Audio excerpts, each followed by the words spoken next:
Hi everyone, Crista Cowan here with another episode of the Barefoot Genealogist. Today we are talking about how laws affect the records that have been created about your ancestors over time. Now, my intention today is not for you to walk away remembering everything that we talk about, or even the details of what we talk about. My intention today is just to kind of prime the pump of your mind with the possibilities that exist and the resources that are available for you to understand what different areas of life were affected by the laws of the time. Now, if we think about our own life today, our lives are very, very governed by the laws that have been created. And it was no different for our ancestors. However, the big difference is that sometimes those laws were very different or might feel very foreign to us. And so we cannot research the lives of our ancestors with the perspective of today's laws and attitudes and judgments, because that means we might miss some basic information. And so like I said, my goal today is just to kind of get you thinking about all the different ways in which laws might have affected the records that were created about your ancestors. And then at the end, I'll just provide you with a few basic resources where you can keep up with this topic or where you can look further into this topic. Just a really basic introduction to the law and genealogy. So let's go ahead and dive in.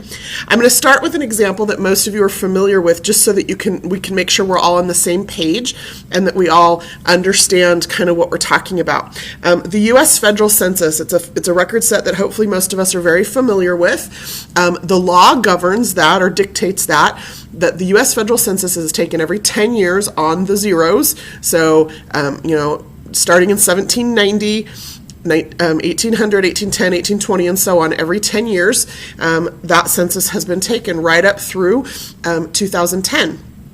However, the law also dictates that census is private for 72 years. Now, it's my understanding that 72-year privacy law was set because that was the average lifespan of an adult when the time was when the law was created. Now, it might be a little different, which is why many of you have found yourselves on the 1940 census, which is the most recently available census. So just a simple example that we're all familiar with about how law affects the records that were created, and not just the creation of those records, but the availability of those records as well. Let me just contrast that with another country. So in Australia, the census is taken every 5 years. However, their privacy laws dictate that after they tabulate that census, meaning they count all the people and they figure out, you're right, the census is created for government purposes, right? They want to know, who owns or rents their homes. They want to, in the 1930 census in the U.S., one of the questions was asked, how many people owned a radio? Because the president wanted to start doing radio broadcasts to the nation, and he needed to know how many people that would reach. So questions are asked on the census for governmental purposes. And so once that information's been tabulated, in Australia at least, they actually destroy the census based on their privacy laws. And so there's no access for genealogical purposes to an Australian census. Again, the laws affect what records are created, and then they also affect our access or lack thereof to those particular records. So now let's just talk about some other ways in which you might not be familiar with how laws govern the records that are created. One of the most basic for several of us is this concept of immigration. Immigration laws determine who can and can't come into a country. They also govern who can and can't leave their own country. So for example, there are still countries in this world where people can't just leave without paperwork or documentation or having gone through a particular process. There are quotas today for how many people or how many people are allowed to come into the United States, for example, from different countries throughout the world.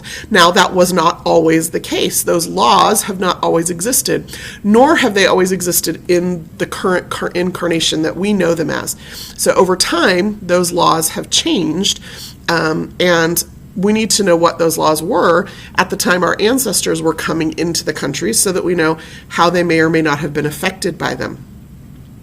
Attached to immigration is naturalization status, who can and cannot become a citizen, and what the process is that they have to go through to become a citizen, and what paperwork is created to facilitate that process. Just an example of a law: prior to 1922, women and underage children derived their citizenship status from their husband or their father. So you will not typically find naturalization paperwork for a woman prior to 1922 if she was married to a man who went through that process for himself. Of course, the law then changed in 1922, and women's citizenship was disconnected from that of her husband. So that's just one of the ways in which, again, the law affects the records that are created and then our access to those particular records. A really big one that is probably more familiar to many of you because of the ways in which marriage is being discussed in this country today are marriage laws. Marriage laws have always governed who can and who cannot marry. They also govern how those marriages are recorded, and connected to that, what the conditions are under which people could or could not, in many cases, be divorced. So just, again, an example to kind of get your mind working. In the United States, in the mid-1800s, it was illegal for there to be interracial marriage. So, and that was pretty across the board here in the United States. However, before 1887, there were several individual states who passed laws that interracial marriage was allowed.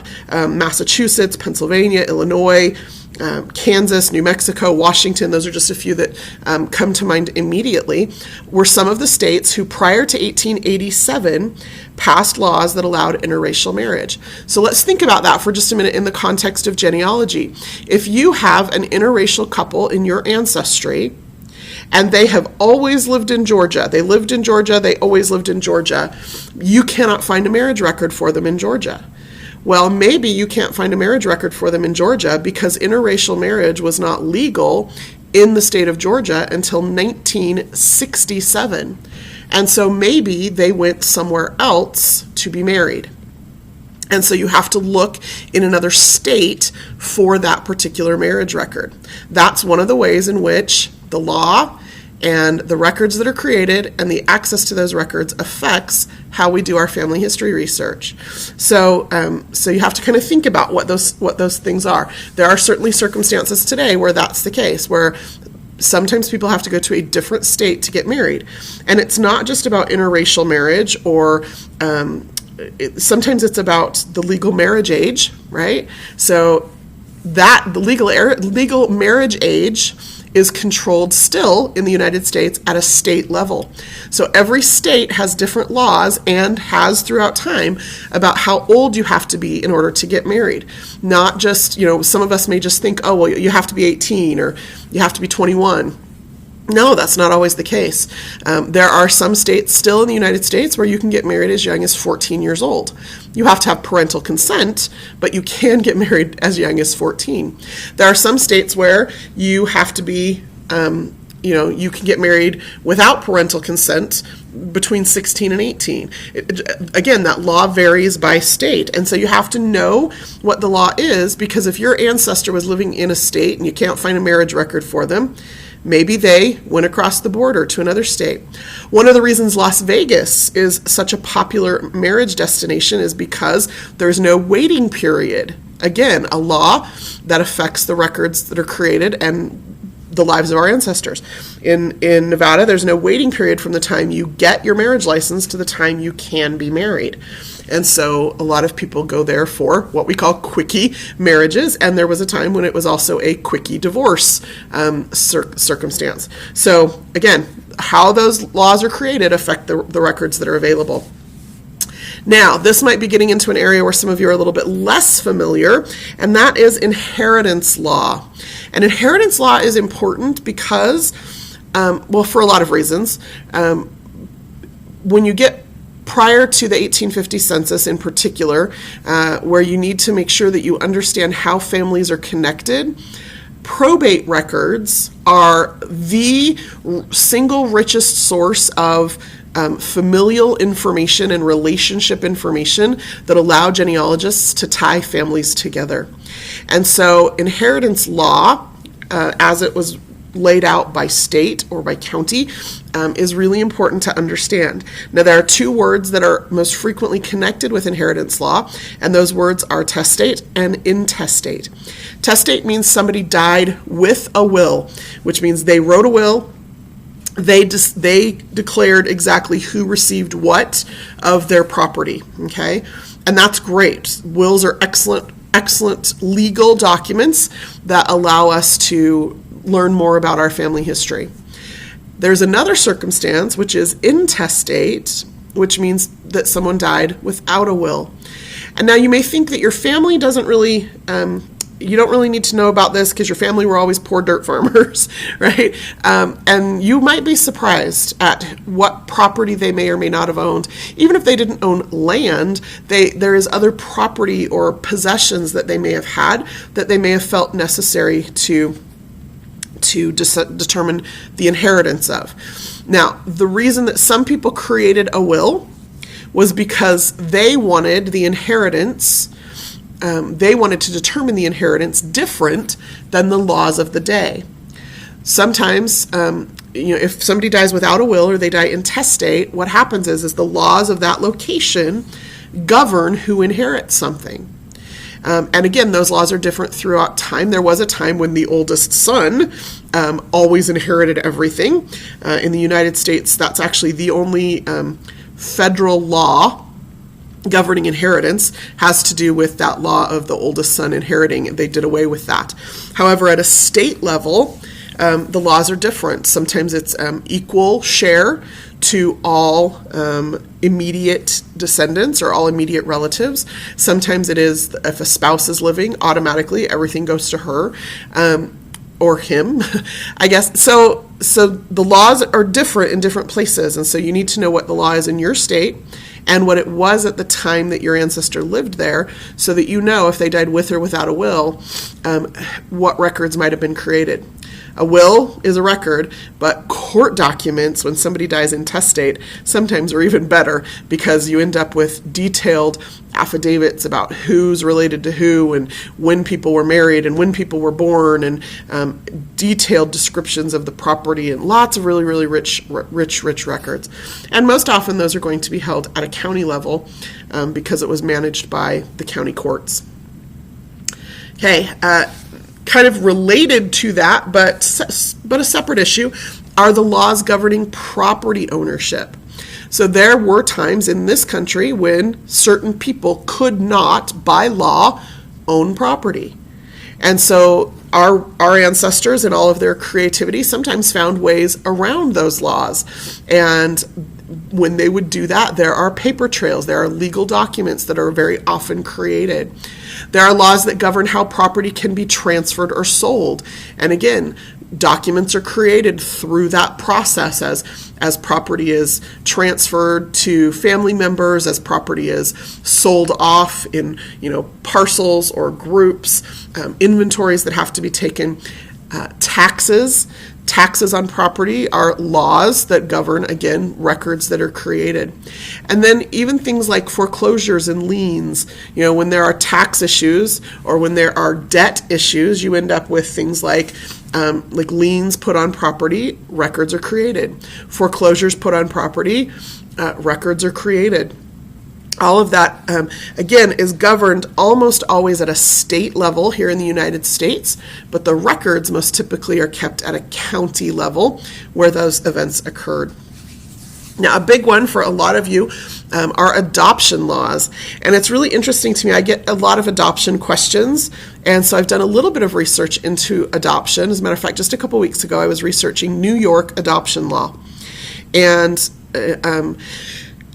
the question was about a very specific period of time. They had been told that New York is a closed adoption state, and so they couldn't have access to the records.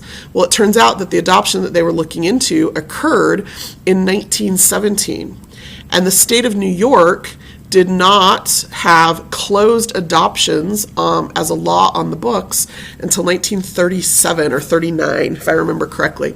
And so So they had been misinformed by somebody in a county records office who was just spouting off the current law rather than understanding the law of the time. And so I replied and armed them with the information they needed to go back and get access to those records, because when the event occurred, the law was different than what the law is today. And so adoption law governs closed versus open adoption, and every state differs in the time period. Some states still don't have closed adoptions. Some states have only had closed adoptions for a period of time. Some states still have closed adoption. And so you have to understand, again, the law of the time when the event occurred in your ancestor's life. Now, I just threw this little formal versus informal thing in here just to remind us all that not all adoption is formal, and so that doesn't necessarily mean that records will be created. Now, again, there are laws that govern placement of children today, which means there probably could be no such thing in the United States as an informal adoption today without somebody getting involved in that, right? But there was a time when, and not too long ago, when something could happen to a family and they could just say, you know what, I want you to take my child. Or, the parents are deceased and the members of their church community step up and each take a child, and and those children then become part of those families. That process, because certain laws did not exist for a while, could have been very informal. And so understanding when adoption laws or guardianship laws came into effect in certain states, again, also will lead you to when records were created or help you understand why there might not be records. We talked about property ownership. Looks like I duplicated my slide there. Okay, just another few topics, just to, again, the point of today is just to kind of get your mind working about what kinds of laws may have existed and how those laws affect the records that are created. Here's a list of laws that, for the most part, no longer exist. Right? So these are things that we do not even sometimes think about because it's so out of the realm of our current existence. And so I'm just going to mention a couple of these. Bastardy laws. So there are states, particularly in the South, on the East Coast of the United States, where there are laws governing children, illegitimate children. And if those children were born out of wedlock or were born and the husband knew he was not the father, there are laws that governed how that woman had to declare who the father was, how that father had to be taken to court to determine whether or not he was the father, whether or not he could support that child. Communities didn't want to deal with destitute people, and that's poor law. Poor law is a similar situation where when somebody is in a particular community, there are laws that govern how the community must take care of that person and whether or not that person can move to a new community if they don't have the means to support themselves. Apprenticeship, manumission, again, legitimacy. There are laws that throughout time have governed all of these areas of life. Apprenticeship laws are fascinating to me, right? Parents could bind out their children to an apprentice or to a master as an apprentice, and the parent actually would sign a legal document binding that child to that master as an apprentice for a certain period of time. So it was a time to learn the trade and then a time to pay off their training. And the child had no control over that. Even if that child was, 10, 12, 14 years old when the parent signed that document, that parent could sign away 7, 14 years of their life, and they were bound by that legal contract. And there are records that are created because of that. As a matter of fact, we do have some bastardy bonds. We have some poor law records. We have apprenticeship records. I don't know if we have any manumission records or specific court documents regarding legitimacy on our website, but all of the other records we certainly do. And so Again, understanding what laws existed so that you know what records were created. Let me just share with you in closing some resources that are available to you in order to discover more about the laws, because invariably somebody's going to watch this presentation and they're going to send me a message or ask me in chat, well, what about this? And the reality is my answer is going to be, I don't know. Let me go find out. Well, you can find out just as easily as I can. So here are my top 4 resources for discovering the laws of the time and place where my ancestors lived. The first is the Ancestry.com Family History Wiki. If you're not familiar with it, I encourage you to spend some time there. It is a treasure trove of information. Your eyes will be open to a whole new world, I think. So let me just show you quickly where you're going to find that. When you're on Ancestry.com, if you just move your cursor over the Learning Center, and then scroll down and click on Family History Wiki, that will take you to the wiki. And there are a few ways you can explore the wiki. One is this featured article section. As a matter of fact, right now it's talking about selected proceedings and courts. And so I could click here and learn all about judicial proceedings and agreements filed in courts of law and petitions and what's legally binding and what's not and what records are created. And so that's a great way to just explore that. I could also click on any one of these navigational things up here. If I wanted to learn more, for example, about immigration law, I could come here and understand when certain laws took place that affected immigration or naturalization, what records were created for documentation of immigrants, and again, how those records were created or not created for my particular ancestors. I could also just use this search button over here. So for example, I could come over here and I could search for, New York Vital is one I use a lot. You can see it comes up automatically. I could search for New York Vital records so that I could learn more about when the law became such that marriages had to be recorded, when it was mandated that births, marriages, and deaths were recorded in a specific state. I could do the same thing for adoption. I could do the same thing for any one of the things that we've talked about. So the Family History Wiki, just explore it. Try typing in different keywords and just see what comes up and what you can learn about that particular kind of record or those types of events in the lives of our ancestors. Okay? That's the Family History Wiki. The second is the Legal Genealogist. If you're not familiar with the Legal Genealogist, it's a blog. It is written by a woman named Judy Russell, who is actually one of the rock stars of genealogy. She is actually a professor of law at Rutgers University, and she's been a genealogist for a few decades, I think. And she has created this blog that is this beautiful blend of genealogy and the law. And it's called The Legal Genealogist. You can just go to legalgenealogist.com.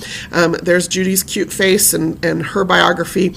You can read through past blog posts. She talks a lot about current law and how it affects what we do, as well as historical law and how it affects the specific records that are made available. She also has an Ask TLG. Use it, but try to do a little bit of your own research first. I love the questions that come into her, and I know that if she sees the same types of questions asked repeatedly, she'll very often create a blog post around that topic. But sometimes she's already talked about it, so read through her blog and see if she hasn't already discussed what you're interested in. The third resource here on this list is Cindy's List. If you're not familiar with Cindy's List, it is a free set of, or a free website, and it's a bunch of links to genealogically related topics. And Cindy has put together, she spent her life, this is her work, she puts together this website and makes sure that information is readily available and well categorized and searchable. But it's a little bit different than just searching Google, because her links are genealogically specific or connected in some way. And so I can go to cindyslist.com, and what I did here was I just typed in the word laws in the search box here on Cindy's List, and it brought me a whole list of things like poorhouse laws and copyright law, law enforcement. You'll see a whole bunch of things about vital records. You can browse her list by category. So I could go to, for example, a specific state. and understand more about that. She has a whole section on adoption. Lots of different ways to explore Cindy's list that I think are really valuable to understanding more about the law. And then the final thing is just use Google. Some of you, we tell you that, and some of you go, I don't understand. And so let me just give you a really 30-second tutorial on how I use Google to understand the law. I'll come in here to Google and I'll type in, for example, historic laws about adoption. And, here is from the University of Oregon, a timeline of adoption history, right? And so that's the very first link that comes up. So I have now here this timeline of information that tells me that Massachusetts passed the first adoption law in 1851. It was called the 1851 Adoption of Children Act in the state of Massachusetts. In 1854, the New York Children's Aid Society started orphan trains. And you just read through this information. That's how I use Google. I think about what it is that I want to search for, and then I figure out what the keywords are in that thing. So, for example, interracial marriage, right? I could type that in, and here's actually a Wikipedia article that comes up right away that gives me a history of the legality of interracial marriage in the United States. And here you see that map that talks about the states. The states in green are the ones that had laws passed before 1887 that allowed interracial marriage, and the states in red are the states that had those laws overturned in 1967 that prohibited interracial marriage. So really simple ways that you can just use Google to come in here and say, I want to understand more about immigration laws in 1800. And there's some information about the immigration legislation that was introduced in the United States throughout time. Okay, so Google is a huge resource that will help you understand more about the types of records that were created for your ancestors and where you can find those records. Again, just a reminder, here in the United States, some of that stuff is governed at a federal level. Most of those kinds of things are governed at a state level, and many of the records created are held at a county level. So understanding the connection between those will help you discover more about your ancestors and their lives, and why they made some of the decisions that they made, and how the laws of the time affected them, and then what records are created to help you learn about them. Hopefully this was helpful information to you. Like I said, my goal was just to kind of prime the pump of your mind to help you start to think about how the laws affect genealogy. If you would like more detailed information, I encourage you to spend some time with Judy's blog, The Legal Genealogist. I also encourage you, if you ever find yourself at a genealogy conference, there are always a few classes taught about different laws and the ways that they affect the records that we have access to. So look for those if you're at a genealogical conference. And of course, if you have even more detailed questions and you can't find the answers for yourself in the wiki or on Google, I will be on chat in just a few minutes if you're watching this live, or feel free to leave questions in the comments on YouTube if you're watching an archived version of this video. Until next time, this is Crista Cowan. Have fun climbing your family tree.